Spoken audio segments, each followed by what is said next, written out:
Hello, I'm Dr. Matthew Stanford, CEO of the Hope and Healing Center and Institute in Houston, Texas. And thank you for joining me today in this presentation entitled Mental Illness and the Local Church.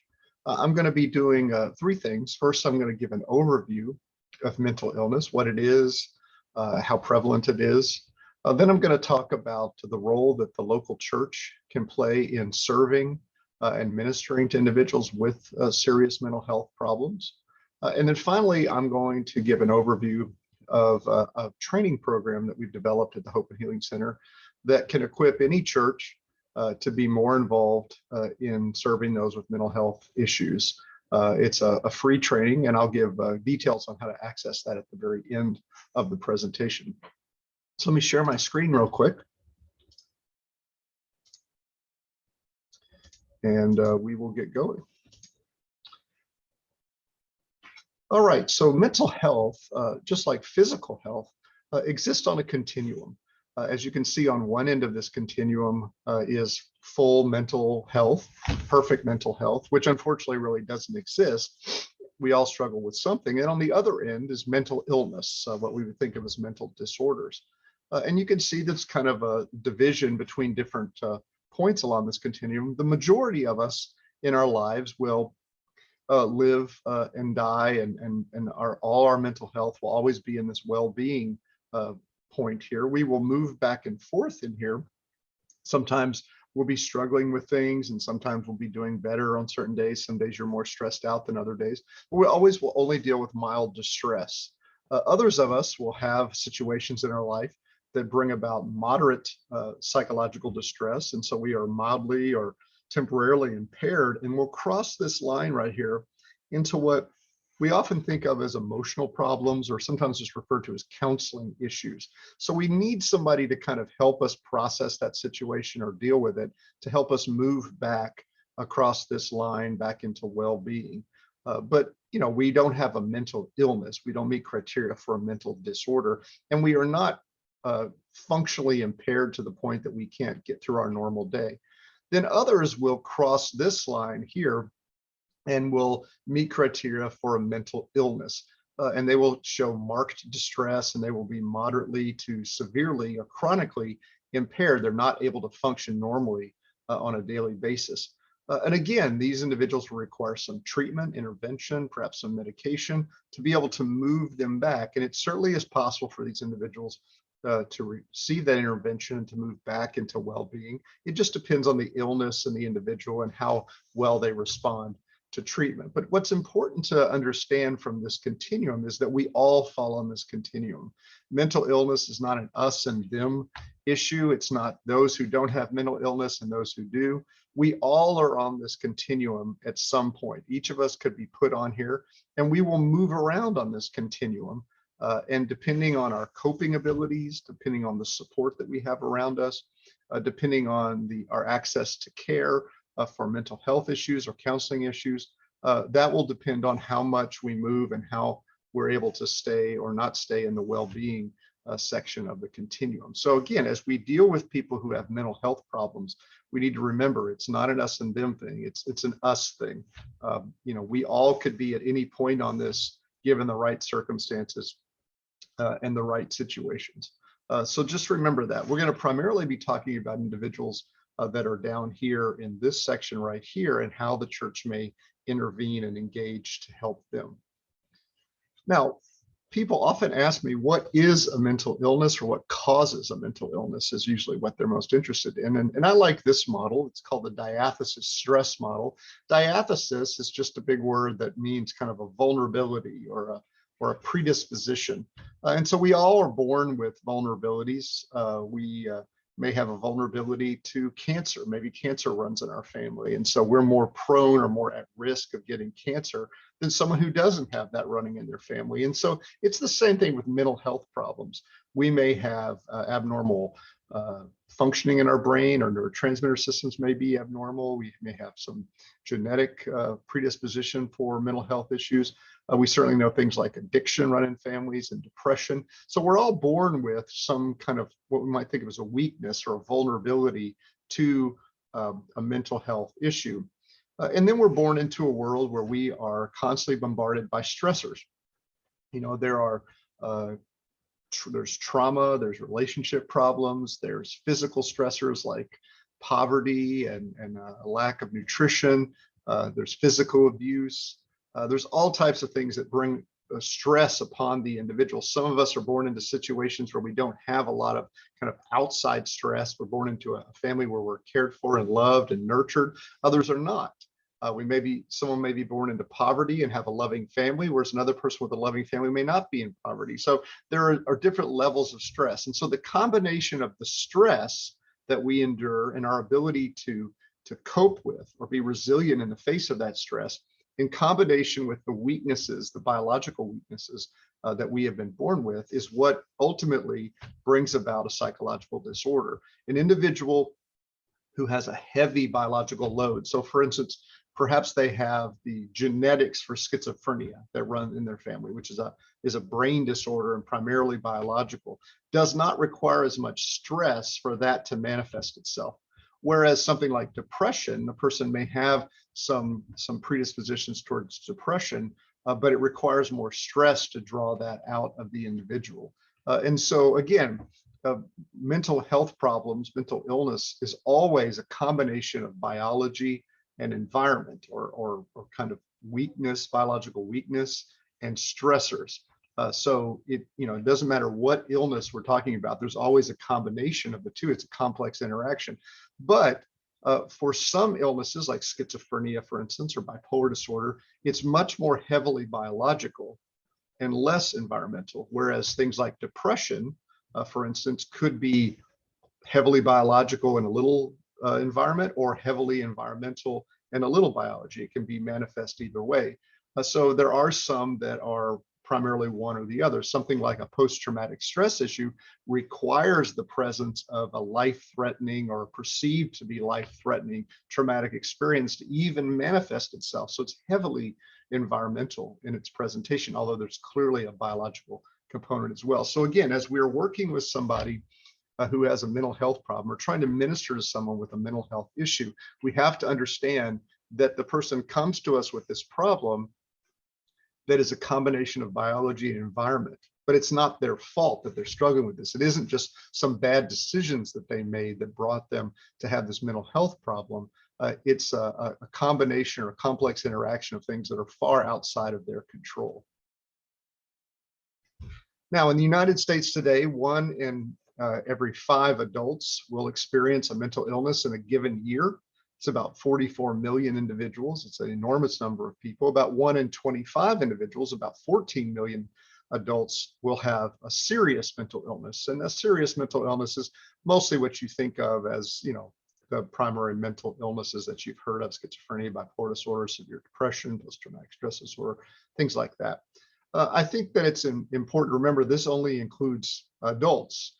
Children also, children and adolescents, 1 in 5 children and adolescents will also have a mental illness in a given year. So we're talking about literally, more than 50 million individuals in the United States in a given year will be struggling with a mental health problem. Perhaps one of the most disturbing statistics that people find that to be surprised with is the fact that half of all chronic mental health conditions are in place by the age of 14 years old. They begin to manifest themselves. Half or all chronic mental health conditions begin to manifest by 14, and 3/4 will manifest by 24 years old. So in that 14 to 24-year range is where you find the majority of mental illnesses begin to manifest themselves. So things like depression, anxiety disorders, schizophrenia, bipolar disorder, all of those begin to manifest in that period of time. So when we think about mental health problems, we often think about them as issues of adulthood, when in reality, they are more likely issues of kind of late adolescence, early adulthood. And so these are problems of youth. And if we can catch them very early, we have a much better chance of effectively intervening so that the individual doesn't have to suffer for years before they get care. Now, unfortunately, in the United States today, a majority of people with mental health conditions will never receive any treatment. And that's not just for adults, it's children as well. This data here is for adults, but you can see that overall in a given year, less than half of individuals with a mental illness will receive treatment. There really is no other condition that's similar. All other medical conditions, the vast majority of individuals with the condition will receive care. Here we have the majority that do not receive care. Now, what's perhaps more disturbing is if you look in this 18 to 25 year range here, which again is the primary, part of the primary period of manifestation, those are the individuals that are least likely to receive care. And you can see that females are more likely to receive care than males. And certainly while there is some disparity across ethnicities, you can see that really no ethnicity does all that well, with Caucasians only receiving about 50% receiving care, and Asian Americans have always been the least likely to access mental health care. And so this is a very disturbing statistic because we know how to treat these illnesses. They may be chronic conditions, but they can be effectively managed. And an individual can live a relatively, if not normal life, where these things are managed, much like diabetes or heart disease is managed, which those are also chronic conditions. And we don't see those individuals not receiving care. So this is a very disturbing statistic because these things happen very early. They begin to manifest. And then unfortunately, the majority of people receive no care. And for those who are lucky enough to actually access care in the United States today, the average period of time that passes from the time the symptoms manifest to first treatment is 11 years. And you really have to stop and kind of think about that for a moment. I mean, imagine any medical condition in which you believe you could wait 11 years before you receive any treatment. It really isn't anything of any significance. And certainly these are significant issues that impair an individual's ability to function, to maintain relationships, to maintain employment. And so a very, very disturbing statistic. And so if you think about that 14 to 24 year range, so let's just pick a time frame, let's just say 17 years old, an individual is beginning to manifest the symptoms of, say, schizophrenia or depression. On average, 11 years will pass. That individual will be 28 years old before they receive their first treatment for that mental health condition. So imagine all of the things that will go on from between 17 and 28 years old. That individual will try to complete high school. That individual will probably try to go to college. That person will try to become independent and employed. That person will try to maintain healthy relationships. So that person is going to have all types of things they're going to try to do, and they're going to be impaired along the way with a mental health condition that could be treated. But unfortunately, because the system that we have here in this country is so dysfunctional, it's unlikely that individual will receive treatment for over a decade from the manifestation of their symptoms. Now, you might ask yourself, what is it that causes all these individuals to not be able to access care? And there are a whole lot of different barriers to mental health care. And I like to put them kind of in the 3 A's: accessibility, affordability, and acceptability. And what we find here from an accessibility perspective is that transportation can be a significant issue for individuals accessing care. In a study that was done, it was common for a majority of individuals to say that they had to drive at least an hour to access their mental health care. And so, that can be very difficult for people that don't have a car or don't live in an urban area that has a mass transit. So transportation can be an issue that's very difficult to overcome. There's a very serious lack of mental health facilities. In the United States today, there are less than 100,000 psychiatric beds in the entire country for tens of millions of individuals that are mentally ill. And there are far too few mental health professionals. 60% of counties in the United States do not have a psychiatrist. And so, it's a very difficult thing to find a provider. And when you have too few providers, when you do find a provider, what you find is that you might have to wait weeks to months before you can get in with an appointment. And typically people will access the mental health care system in crisis. They need to be seen immediately, and it becomes very difficult for them to do that. Affordability is a real issue. Mental health care is not covered by many insurances. You would be surprised how many insurances do not cover mental health care. And oftentimes people find out that their insurance doesn't cover mental health care when they desperately need the mental health care. And then a trend in mental health care, because of the reimbursements for mental health care are so much less than physical medicine, is to not take in the provider to not take insurance and to require direct pay from the client or the patient. And so limited resources can be an issue. It's difficult for people to pay cash for their care when they're used to relying on insurance. And, typically for a psychiatrist, for instance, that takes direct pay, you're looking at somewhere between $300 to $400 for the first visit, and then probably $150 to $200 for every follow-up visit. And that can become, prohibitively expensive over time. In the United States today, only 50% of psychiatrists still take insurance. And the move is occurring also the same direction for therapists and counselors. Fewer and fewer are taking insurance every day because, again, the reimbursements are simply too low for them to be able to maintain a practice. And then acceptability. There's an enormous amount of stigma associated with mental health problems. Individuals are shamed by the fact that they have a mental health condition, and they don't want to let other individuals know that they have that problem. So they try to deal with it on their own.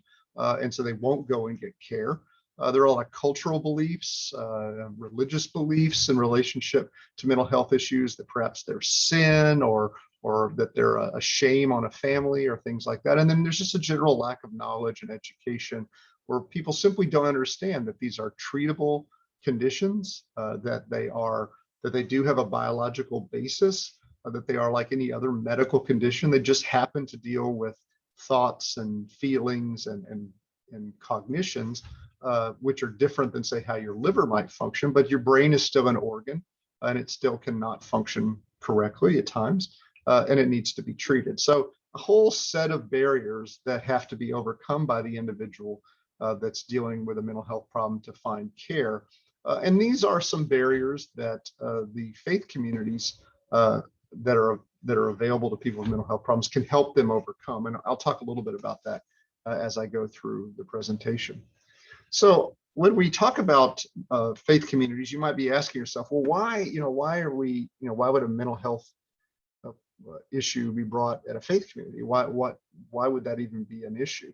Well, the faith community brings several things to the table that the mental health care system desperately needs.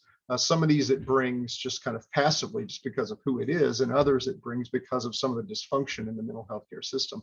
So the four things that I see that the mental health system bring, or the faith communities bring to mental health care system, is accessibility. We'll talk about that. Hope that transcends circumstances, a holistic view of the person, and a supportive community, all of which are tremendously important for an individual to recover from their condition. So first, the idea of accessibility. What we find in the United States is that individuals that are dealing with mental health issues are more likely to engage a clergy before they engage any other professional group, so such as a psychiatrist or a physician. And this is especially true in minority populations. So individuals, whether they are believers or not, whether they're associated with a faith community or not, are more likely to engage a clergy. That's because clergy are easy to get in to see. They don't charge to be seen. They're on every corner in America. There's a faith community. And so this is a great opportunity for the church to be a true entry point into the mental health care system. But unfortunately, the majority of clergy never make a referral. In fact, less than 10% of clergy ever make a referral to a mental health care provider, because they typically don't recognize what's sitting in front of them. People don't walk in and say, I have a mental health condition, that's why I'm here. They're struggling with something else that's a symptom of that mental health condition. But we know where they're going first, so it's a great opportunity for the church to be that entry point. Secondly, the church is a place of hope. Hope is an absolute necessity for change and transformation. And so if a person has no hope, then they give up. And change really isn't possible. And if a person's hope is based solely in the idea that their symptoms will get better, then that's very transitory. Their symptoms may be better one day and not another day, and their hope is very waning if things are bad. But the hope that's offered by the church is a hope that transcends circumstances. It's a hope that's outside the individual. It's in an unchanging, faithful God. It's in a person, Jesus Christ. And so that is an unchanging kind of anchor or foundation that the individual can base their recovery on, their idea that things can get better because something outside themselves is more powerful, something outside themselves cares for them, something outside themselves is in control and will empower them to move through this recovery process. And so a hope that transcends circumstance is a very important part of the recovery process. And then also the church has a holistic view of the person. They don't see the person as just simply a brain or simply a body or even just a spirit. They see the person as, I think of it as kind of four different facets or aspects of the person. There's a spiritual aspect, mental, physical, and relational. So if you look at a verse from the Bible, such as Mark 12, where Jesus says to love the Lord your God with your whole self, and he talks about physical and non-physical aspects of the person, and then love your neighbor as yourself. That's the relational side. Or even more so, perhaps in Luke 2:52, it says, and Jesus grew in wisdom and stature and in favor with God and man. Those are the four aspects, the four facets of the self. And so the church has the opportunity to intervene at all those levels, whereas, just kind of traditional mental health care typically focuses on one or two at most. And so the church has an opportunity to engage a person at different levels and focus on different issues that they may be dealing with. And so that's a real opportunity for change as well. And then finally, this idea of a supportive community. And this is where I think the church has really kind of fallen down a little bit. And we're going to give some ideas of how that can change. But if you ask pastors about how often they talk about mental health conditions, remember, this affects 1 out of every 5 adults in the church and outside the church. People are more likely to go to a church to seek assistance than a mental health care provider. So you would expect pastors to be talking about this in sermons and large group messages very commonly, but unfortunately, you find that they rarely or never are talking about that. The vast majority of them are almost never talking about mental health conditions. And when you ask people in the church, you ask people with mental health problems, or you ask their family, would they like the church to talk about it more? Again, the majority say they want that to occur so they won't be so taboo. So the church is really another place where there's just a silence around mental health conditions that really just kind of perpetuates a stigma or misunderstandings. And then also, if you ask pastors, this is a study that was done a few years ago by Lifeway, and this is from pastors who indicated that their church had a referral list for people that had mental health conditions. So a list of experts that they could be referred to, like professionals in the community. 68% of those individuals said that indeed they did that. So those pastors were also asked about these other very simple support opportunities for helping people with mental health conditions, like, for instance, offering things like Celebrate Recovery or other kind of support groups, or having their leadership trained to recognize mental health conditions. And you can see it's a very small number of churches that really do anything to provide any kind of support or assistance to individuals with mental health care, mental health conditions. But going back to the idea, they're more likely to go to the church first. So it's not an issue of whether a church needs to develop a mental health ministry or a church needs to train its staff how to recognize mental health conditions. Individuals with mental health conditions in the United States are more likely to go to a clergy before they go to a mental health care provider. That is a fact. So they are already showing up at churches, and whether churches are recognizing them or not is really the question.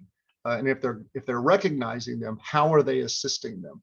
Because these individuals are desperately in distress, and they're looking for some support and assistance from the faith community, and the faith community needs prepared to offer that. All right, at the Hope and Healing Center, we have a training program called Gateway to Hope.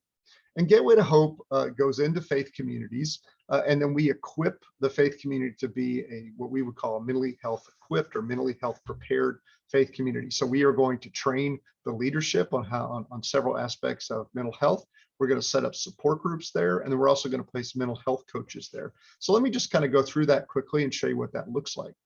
We have initially our Empower training, which is a 2.5-hour training for anyone in the church that's involved in leadership. So all the clergy, all the ministry staff, all the lay leaders, even congregants that may be interested in being involved. And those individuals will all learn what we call the 4 R's: how to recognize a mental health care problem, how to make a referral. And we have a fairly large vetted provider database for that they can use, how to relate to somebody in distress, how to de-escalate a situation, how to work with someone having a panic attack, and then finally, how to set up restorative programs in your faith community that will both support and care for individuals and their families that have mental health conditions.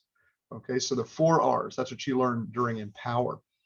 We also have a support group training where we train individuals to offer support groups. I'm a very big advocate of peer-delivered services. So these are all support groups that anyone could lead with just online training, and there's a curriculum that you follow. We have a number of different support groups.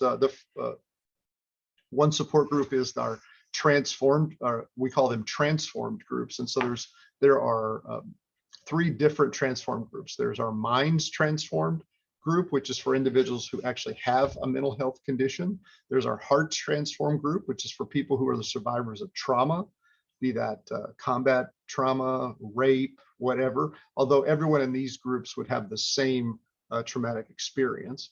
And then our Families Transformed group for the loved ones who care for someone that has a mental health challenge. And these each have a separate curriculum. They're also all available in Spanish.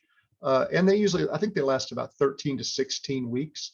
And they're faith-based. And the structure is this: you start out with a little connection time and welcome. You go over the vision and guidelines for the group. You have an opening prayer and some testimonies of some things that are happening in everyone's life that week. And then each night follows the same structure: faith, facts, and future. You talk about a story from the scriptures that highlights the topic of the night, be that medication or guilt or whatever that may be. You have a discussion time called facts. It's driven by a set of questions in the curriculum.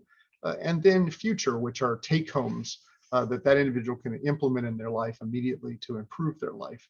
And then you have a time of personal ministry where people pray for one another and listen to one another's issues. And then just a time of fellowship at the end. And each night they follow about the same structure, usually meeting 1 time a week for about an hour and a half or so, hour and 15 minutes. It can be led by anyone, and all of the training for that is online. So those are our Transform groups.